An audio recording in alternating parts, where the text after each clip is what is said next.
हाँ भी बेलियो की हाल चाल है। उम्मीद करते सब खैरियत नाल ही होण। एक दफा ना अमेरिका दे विच एक मौसम दे वजह दी खराबी तो ना एक जहाज खराब हो गया। जो गोते खान लग पिया जहाज हवा दे विच, कदी इधर ते कदी इधर। ते पायलट ने ना अपनी तजर्बे नाल, अपनी महारत नाल, अपनी कटागरी नाल ना उन्हें पहाड़ां दे विचों ਜਿਹੜਾ ਸੀ ਨਾ बड़ा औखा हो के ते जहाज एयरपोर्ट ते पहुंचा लिया, एयरपोर्ट ते ला लिया।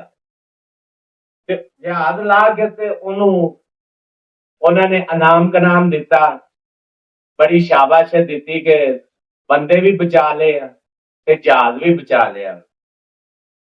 ते उन्होंने पूछा भी ये जेड़ा तू इन्नी महारत ते इन्ना तजर्बा, बड़ा तेरा एक्सपीरियंस होएगा।